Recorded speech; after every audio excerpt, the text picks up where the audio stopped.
This story is titled, I Overheard My Brother-in-Law and His Fiancée Plotting to Humiliate Me at My Wedding. So I turned the tables and ruined their big day instead.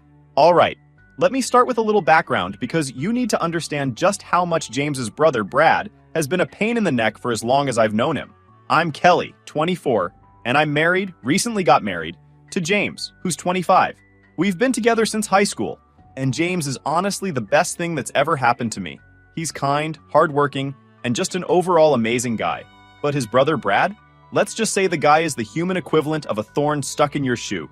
Annoying, painful, and impossible to ignore. Brad is 27, and for as long as James can remember, he's always been the golden child in the eyes of their parents. You know the type. He's the older sibling who gets away with everything. Growing up, James told me that Brad was the kind of kid who would break something, blame it on James, and somehow get away with it every time. Boys will be boys, their mom would say. It wasn't just little things either. Brad would actively go out of his way to make James's life miserable. If James got a new toy for his birthday, Brad would take it and break it.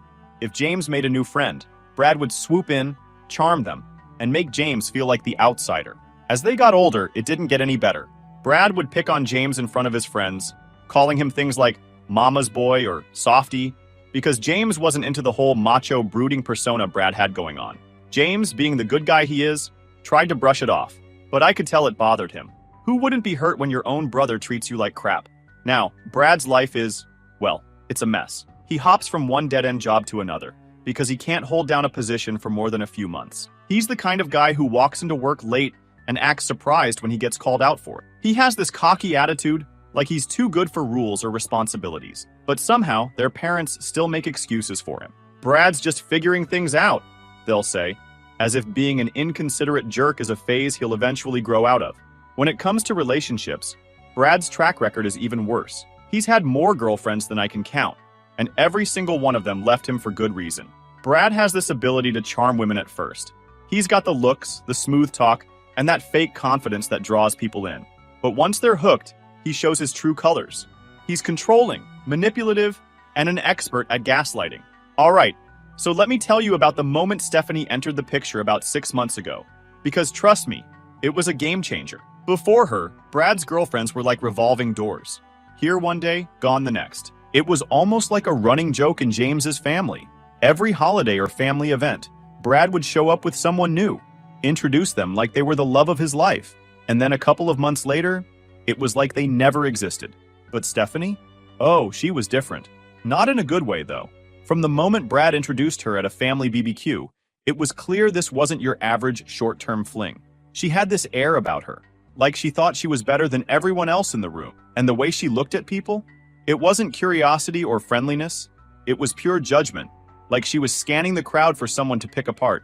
The first thing Stephanie said to me wasn't even a greeting. She walked up to where I was standing with James and said, "Oh, you're Kelly? I thought you'd be taller."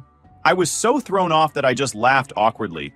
But James immediately went into protective mode. He gave her a look and said, "She's perfect the way she is." Stephanie just smirked and muttered, "I was just saying." That set the tone for how she interacted with everyone. She had this way of making snide comments that sounded like compliments if you weren't paying attention. Like when she told James's mom, "You must have been stunning when you were younger. Brad always says you were the prettiest woman in town." Or when she asked James's dad if he was finally going to retire and enjoy life, knowing full well he'd just been laid off. The worst part? Brad ate it up. He stood by her side, grinning like she was the most brilliant, charming woman in the world. For the first time, he seemed genuinely proud of the woman he was with, which made sense because they were basically the same person.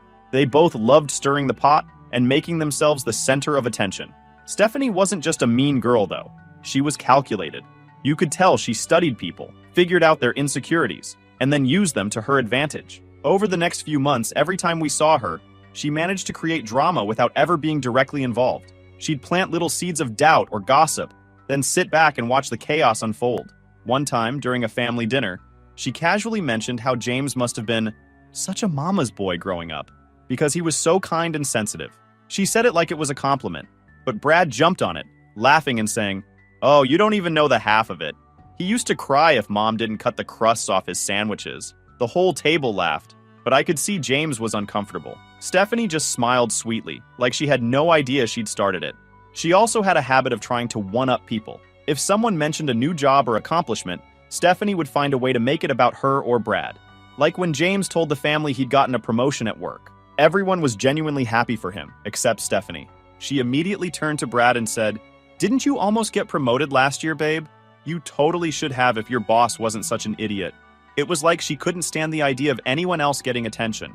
What really sealed my opinion of Stephanie, though, was when she started hanging out with James's mom more. At first, it seemed innocent. She'd join her for lunch or shopping trips, and I thought maybe she was just trying to get closer to the family. But then James's mom started acting different. She'd make these little comments about how James should call more often, or how it was so nice that Brad always stayed in touch, which was a total lie. Brad only called when he needed something. I later found out from James's sister Emma that Stephanie had been subtly comparing the two brothers during her hangouts with their mom. She'd say things like, "It's so sweet how Brad always talks about how much he loves you," or "Brad was just saying how he wants to make sure you're taken care of when you get older." All lies, of course, but it worked. James's mom started seeing Brad in a more positive light, which only fueled his ego. But the real turning point was when Stephanie started planning her wedding with Brad. Yep, you heard that right. They got engaged. And it wasn't a normal, happy announcement. It was the most Brad and Stephanie thing you could imagine. They posted a photo of her hand with the ring, captioned, "When you know, and tagged it with hashtags like Jacharine, Power Couple, and Chacha Better Than Fairy Tales. It was so over the top that James and I couldn't stop laughing. Of course, we found out later that Brad had proposed right after James told the family he was planning to propose to me. It was no coincidence. Brad couldn't stand the idea of James being in the spotlight, so he had to make his move first. And Stephanie? She probably loved the drama of it all. What really rubbed salt in the wound was how they acted afterward. When James proposed to me, we were over the moon. But as soon as we shared the news with his family, Brad and Stephanie made it about them. Stephanie kept saying things like, "Oh my gosh, maybe we'll all get married in the same year. That would be so fun." And Brad, with his usual smugness, said, "Guess we're just a family of overachievers, huh?" Stephanie's wedding planning became her entire personality. Every time we saw her, she'd find a way to bring it up, even if it wasn't relevant. If someone complimented my ring, she'd immediately start talking about her venue or her dress. And the worst part? She wasn't just showing off. She was subtly trying to undermine our plans. One time, she cornered me at a family dinner and said, "You're going to love wedding planning. It's so stressful but so worth it. Just make sure you don't let it take over your life." Oh, and I'd avoid pastel colors. They're so overdone. I hadn't even mentioned what colors I was considering. But guess what?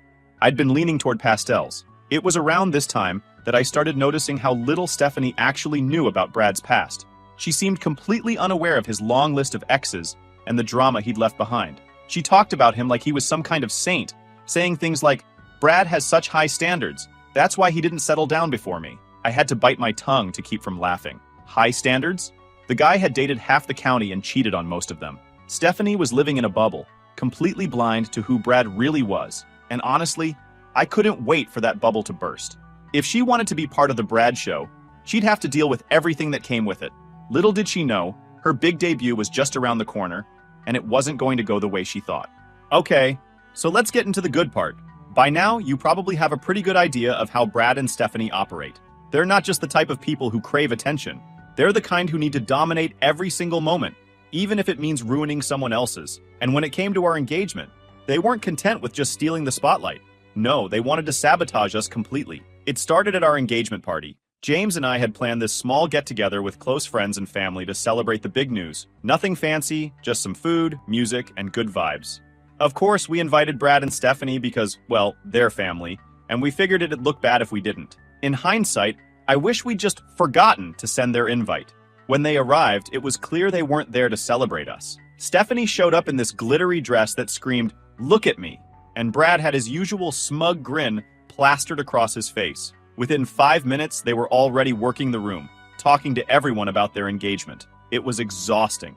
At one point, I overheard Stephanie telling one of James's aunts, "We're so excited to get married before the end of the year. It's going to be the wedding of the century." She conveniently forgot to mention that their engagement had only happened after James proposed to me. The real drama started about halfway through the night. I'd gone into the laundry room to grab some extra napkins, and as I was walking back, I heard voices coming from the hallway near our guest bedroom. I wasn't trying to eavesdrop, but I recognized Brad's voice, and, well, curiosity got me. I stopped in my tracks and listened. It was Brad and Stephanie, and they were whispering about our wedding. At first, I thought they were just gossiping or making snide remarks, which wouldn't have surprised me. But as I listened, I realized they weren't just talking trash. They were planning something. Brad was saying, "We need to make sure our wedding is the one everyone remembers. They think they're so perfect, but we'll show them who the real stars of this family are." Stephanie laughed and said, "Don't worry, babe. I've got a plan. We'll make her think we're on her side, like we're rooting for her. Then, when the wedding comes, we'll hit her where it hurts." I could feel my stomach twist as they kept talking. Their plan was bigger than I could have imagined. Stephanie wanted to get close to my bridesmaids, pretending to be friendly and helpful, only to stir up drama between them. She even said, "I'll make sure they're so busy fighting with each other, they won't even have time to focus on her." Brad chimed in with his own idea. He wanted to convince James's parents to pressure us into inviting more people to the wedding. People we didn't even know, just to throw off our guest list and create chaos. But the worst part? Stephanie had this grand finale planned. She wanted to give a surprise speech during the reception, pretending it was heartfelt, but actually using it to humiliate me in front of everyone. "I'll make her look like a total bridezilla," she said, laughing. "People will be talking about it for years." I stood there, frozen, as they went on and on. I couldn't believe what I was hearing. They weren't just trying to ruin our day. They were trying to tear us down completely. And the way they talked about it, like it was some kind of game, made my blood boil. Who does that?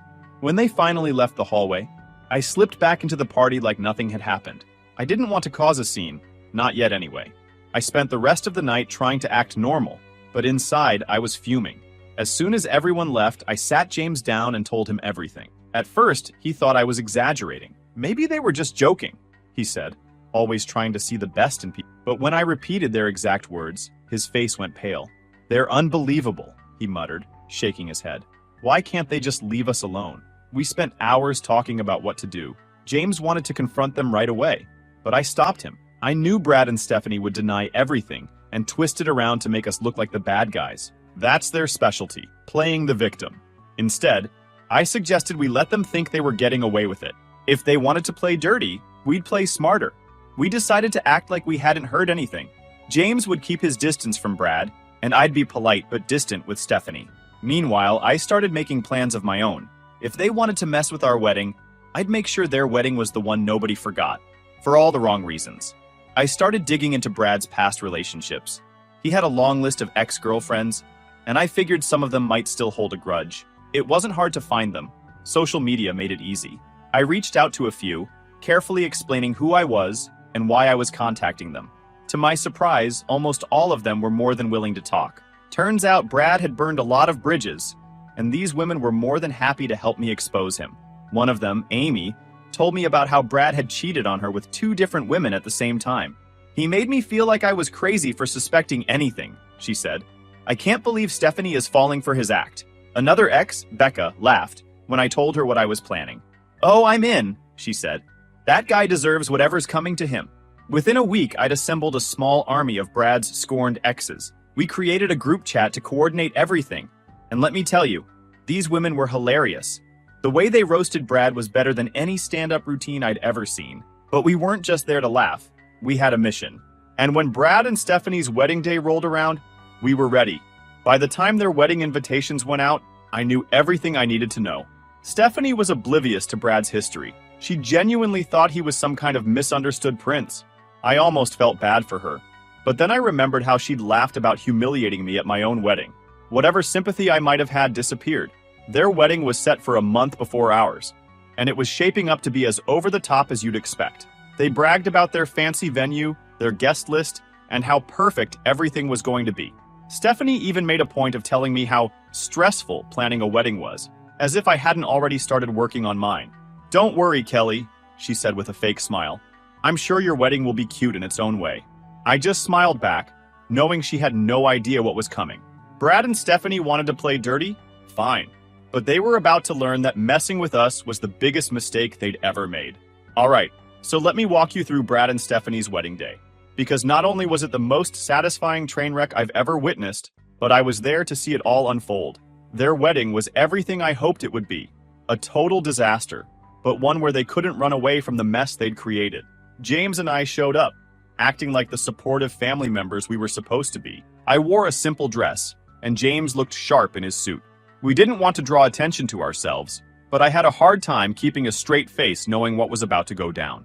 The venue was packed with people Brad and Stephanie had been bragging about inviting: colleagues, extended family, friends, and of course, Stephanie's parents' wealthy social circle. The place was decked out to the nines: massive floral arrangements, glittering chandeliers, and the kind of over-the-top decor that screamed, "We spent too much money on this." Stephanie's dad had clearly bankrolled the entire thing, and Brad, predictably, was basking in the attention like he was some self-made mogul. James and I took our seats near the back, nodding and smiling politely to other guests while waiting for the show to start. The ceremony began with the usual grand entrance of the bridal party, and then Stephanie made her big appearance. Her dress sparkled so much it was borderline blinding, and she walked down the aisle with a smug smile, clearly loving every second of being the center of attention. Everything was going smoothly, well, for the first 10 minutes. The officiant welcomed everyone, and then Brad and Stephanie stood side by side, holding hands and beaming. That's when Amy made her move. Amy stood up from her seat near the back of the room, dressed in a sleek, elegant gown that wouldn't have been out of place in a bridal party. At first, the guests thought she was part of the ceremony, maybe someone bringing a reading or a blessing. But then she walked straight up to Brad and Stephanie, stopping right in front of them.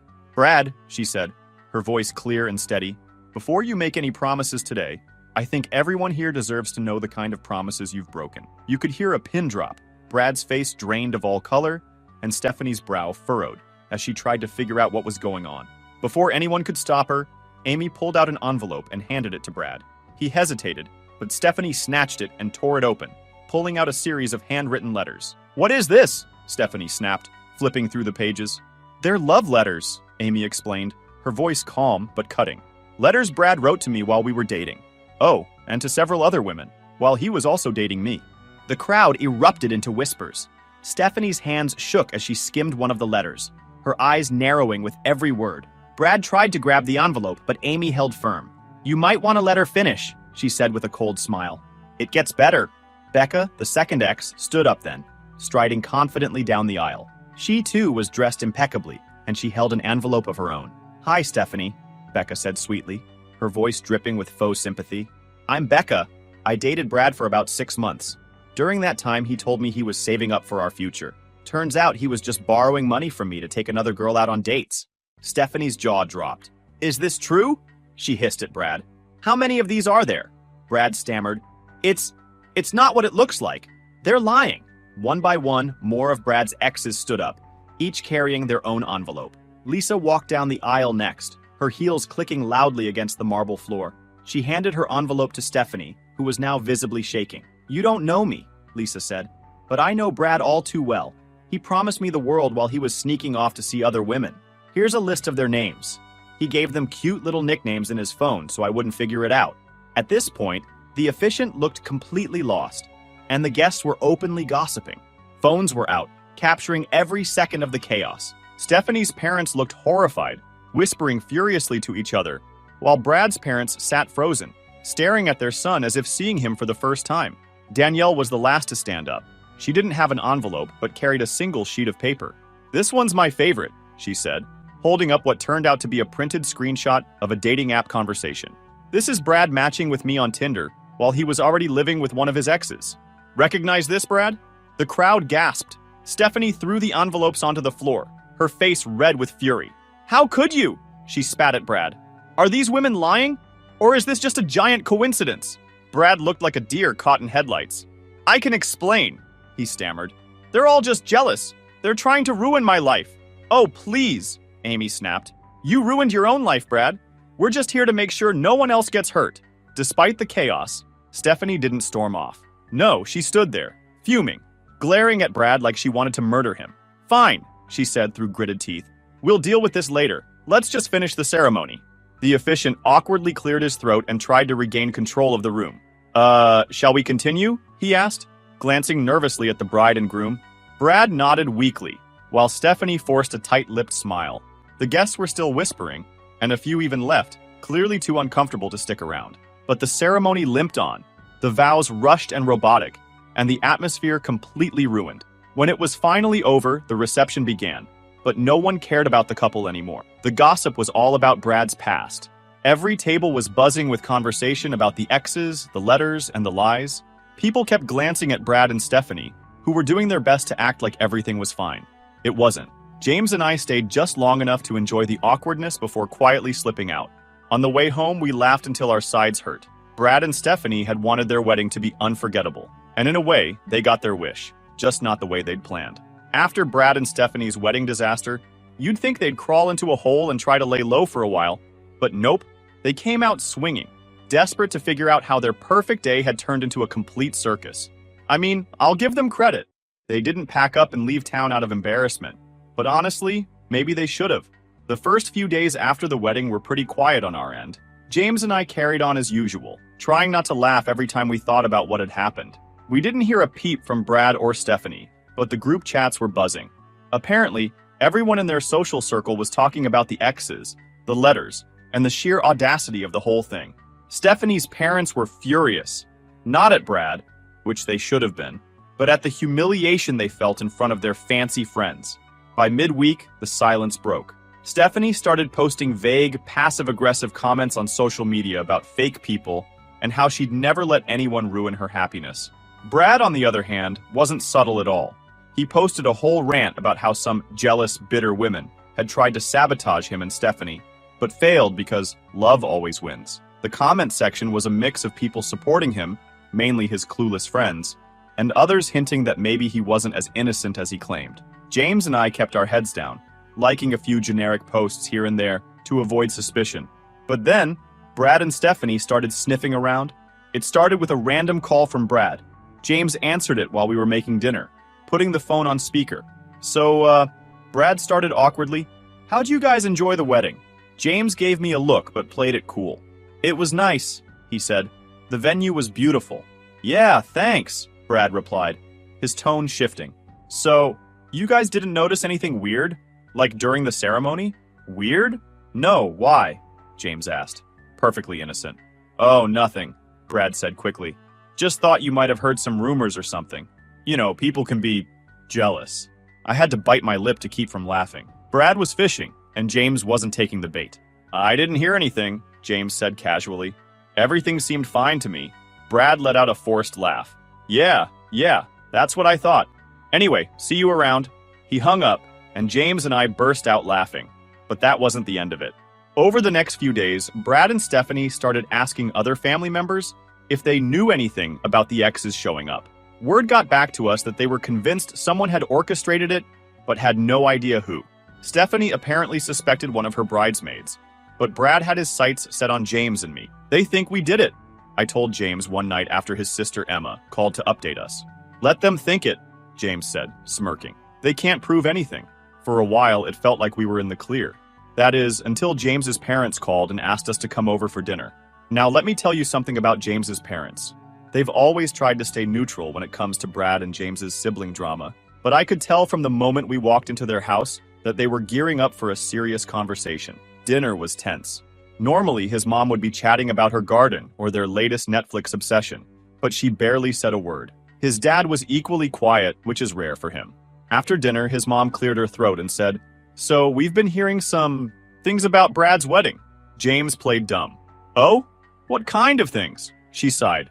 "Brad and Stephanie are saying someone might have had something to do with what happened during the ceremony. They think it was you two." I felt James tense next to me, but I decided to take the lead. "Why would they think that?" I asked, keeping my tone light. His dad frowned. "Well, you have to admit, it's a little suspicious. Those women showing up, it's not something that just happens, and you've never exactly gotten along with Brad." James exhaled and leaned forward. "All right, fine, it was us." His mom gasped, and his dad just stared at him, his jaw tightening. "You're serious?" his dad asked. "Yes," I said. "We planned it, but before you get mad, you need to know why." We explained everything.